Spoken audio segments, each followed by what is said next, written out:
Hi everyone, welcome back to my channel. This is the second part of nutrition in plant. Last video में हम लोगों ने discuss किया था autotroph, heterotrophs and leaf से related कुछ एक्स्ट्रा पॉइंट्स के बारे में. आज हम आगे बढ़ते हैं. हम लोगों ने ये भी जाना था कि जो प्लांट्स हैं उनके मेन जो 3 इंग्रेडिएंट्स हैं जो कि उनके खाना प्रिपेयर करने के लिए, फूड प्रिपेयर करने के लिए हेल्प करता है, वो है मिनरल, वाटर एंड CO2. आपका जो CO2 है वो है कार्बन डाइऑक्साइड जो कि आपका एटमॉस्फेयर में प्रेजेंट होता है, एंड मिनरल और वाटर आपका सॉइल में प्रेजेंट होता है. तो सॉइल के थ्रू वो अपना मिनरल वाटर को कंज्यूम करते हैं. इसके अलावा सॉइल की फर्टिलिटी के लिए जो सबसे ज़्यादा इंपॉर्टेंट न्यूट्रिएंट है वो है आपका नाइट्रोजन. लेकिन सबसे ज़्यादा एक इम्पॉर्टेंट पॉइंट जो हम जानते हैं कि नाइट्रोजन जो है वो आपका गैसियस फॉर्म में प्रेजेंट होता है एटमॉस्फेयर में. तो फिर नाइट्रोजन को सॉल्युबल फॉर्म में कैसे लेके आया जाता है?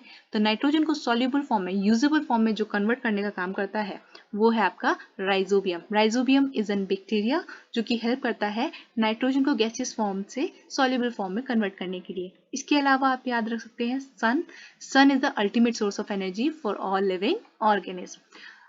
देन आपका पॉइंट आता है फोटोसिंथेसिस. अभी जो हम लोगों ने डिस्कस किया ये उसी से रिलेटेड है. Photo means light, synthesis means combine.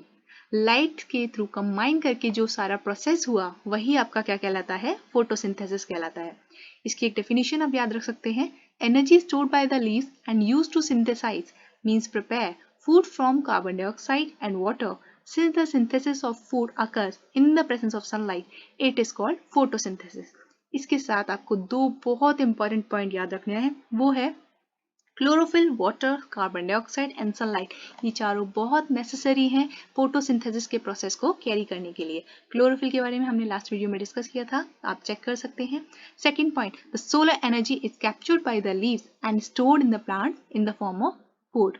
इसके साथ आपको एक इक्वेशन याद रखनी है. CO2 means carbon dioxide plus water in the presence of sunlight and chlorophyll gives us carbohydrate and oxygen. Carbohydrate वो अपना कंज्यूम कर लेते हैं, ऑक्सीजन हमारे लिए हेल्पफुल होता है. होप सो इतना क्लियर होगा. आगे बढ़ते हैं मोड्स ऑफ न्यूट्रिशन के बारे में. अब हम कई सारे मोड्स ऑफ न्यूट्रिशन के बारे में जानेंगे. सबसे पहले प्लांट के बारे में जानेंगे. प्लांट्स के बारे में हमने जाना था कि वो water, mineral and carbon dioxide को कंज्यूम करते हैं. ये जो मोड है आपका न्यूट्रिशन का, ये कहलाता है आपका autotrophic mode of nutrition. Means जो अपना खाना खुद से प्रिपेयर करते हैं. और जो आपका ऑटोट्रॉपिक मोड ऑफ न्यूट्रिशन करते हैं उनको हम बोलते हैं ऑटोट्रॉप्स, जैसे कि प्लांट्स. इसके अलावा हमने पढ़ा था हेटेरोट्रॉप्स. हेटेरोट्रॉप्स वो होते हैं, वो लिविंग ऑर्गेनिज्म जो कि अपने खाने के लिए दूसरों पर डिपेंड होते हैं. तो आपका जो सेकेंड मोड ऑफ न्यूट्रिशन है वो आपके लिए कहता है readymade food from plants on which it is climbing. मतलब कि रेडीमेड खाना आपको मिलता है, आप उस पर चढ़ करके ले रहे हो उस चीज को. देन आपका it does not have chlorophyll, इसके अंदर क्लोरोफिल प्रेजेंट नहीं होता है. एंड थर्ड पॉइंट, जिस पर आप खाना ले रहे हैं चढ़ करके, वो क्या कहलाएगा? आपका होस्ट कहलाता है. अभी आप एग्जाम्पल से समझ जाएंगे. अदर मोड ऑफ, ये वाला जो मोड है ये क्या कहलाता है? आपका हेटेरोट्रॉपिक मोड ऑफ न्यूट्रिशन. और जो हेटेरोट्रॉपिक मोड ऑफ न्यूट्रिशन करते हैं वो क्या कहलाते हैं? आपके हेटेरोट्रॉप्स. इससे एग्जाम्पल हो गए Venus fly trap and pitcher plant. ये दोनों ही आपके क्या है? इंसेक्टिवोरस प्लांट है और ये दोनों ही हेटेरोट्रॉपिक मोड ऑफ न्यूट्रिशन लेते हैं. इसके अलावा कसकटा. कसकटा भी आपका क्या कर रहा है? एक प्लांट पर चढ़ा हुआ है और उससे अपना पूरा न्यूट्रिशन ले रहा है. और ये जिस प्लांट पे चढ़ा हुआ है वो क्या कहलाएगा? आपका होस्ट कहलाएगा अकॉर्डिंग टू थर्ड पॉइंट. तो आपके जो प्लांट्स या फिर आपकी जो ऑर्गेनिज्म दूसरे पर चढ़ के आपका खाना कंज्यूम कर रहे हैं, आपका फूड कंज्यूम कर रहे हैं, न्यूट्रिएंट ले रहे हैं, वो क्या कहलाते हैं? पैरासाइट कहलाते हैं. पैरासाइट्स के कुछ एग्जांपल्स आप याद रख सकते हैं. मॉस्किटो, लीचीज, बेडबग्स एंड लाइस. आगे बढ़ते हैं. सेकेंड मोड ऑफ न्यूट्रिशन आपका बताता है taking nutrients from dead and decaying matter. मतलब कि जो आपका एकदम डेड मटेरियल होता है, सड़ा गला हुआ चीज़ों से आपका जो न्यूट्रिशन लेता है वो आपका इसके अंदर आएगा. जो ऑर्गेनिज्म इस मोड के थ्रू जो सड़ा गला चीज़ें खाते हैं वो क्या कहलाते हैं? आपके सेप्रोट्रॉप्स कहलाते हैं. और जो सेप्रोट्रॉप्स हैं वो इस मोड को यूज करते हैं, तो ये मोड क्या कहलाता है? आपका सेप्रोट्रॉपिक मोड ऑफ न्यूट्रिशन कहलाता है. इसके एग्जाम्पल्स हैं bacteria, mushroom and Indian pipe plant. Hope so इतना क्लियर होगा. अब आपके लिए फटाफट से एक पॉइंट्स टू रिमेंबर, ताकि आपका फटाफट से इस चैप्टर का रिवीजन हो जाए. क्विक रिवीजन करते हैं. हम लोगों ने सबसे फर्स्ट वीडियो में डिस्कस किया था autotrophs means self nourishment like plants. Heterotrophs nourishment through others, animals and most other organism. Nutrition in plants के लिए हमें क्या क्या जरूरत होती है? Carbon dioxide, water and minerals.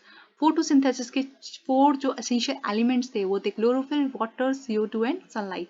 Stomata के बारे में हमने जाना था, present in the surface of leaves, tiny pores, carbon dioxide take through it and oxygen released. इसके अलावा हमने पढ़ा next point chlorophyll. Chlorophyll green pigment in leaves help leaves to capture the energy of the sunlight. Parasites, plants or animals that lives in or another plant and animals and get its food from it. Example, cascata, mosquitoes, leeches, bedbugs, etc. Host, the plant on which an organism lives on and lives off. Insectivorous plants, the plants that derive most of their nutrition by trapping the insects and consuming the insects. Example, pitcher plant and Venus flytrap. And ये दोनों ही आपके heterotrophic mode of nutrition को लेते हैं. Saprotrophs, an organism that take in nutrients from dead and decaying matter. Example, fungi, मतलब कि saprotrophic mode of nutrition. साइम्बोसिस, ये एक पॉइंट आया था आपने जब आपने राइजोबियम बैक्टीरिया के बारे में पढ़ा था. Relationship between two different living और close to one another and depending on each other benefiting from each other in particular ways. For example, जो आपका बैक्टीरिया था वो आपका क्या कर रहा था, न्यूट्रिशन प्रोवाइड कर रहा था, आपका नाइट्रोजन आपका प्रोवाइड कर रहा था सॉइल को in the form of soluble form, और आपका सॉइल क्या कर रहा था, आपको राइजोबियम को शेल्टर प्रोवाइड कर रहा था. ये एक साइम्बोसिस रिलेशनशिप कहलाता है. Lichens are various small plants composed of a particular fungus and a particular algae in an intimate symbiotic relationship. Rhizobium, the bacteria, can take atmospheric nitrogen and convert into a usable form. Rhizobium bacteria का नाम है.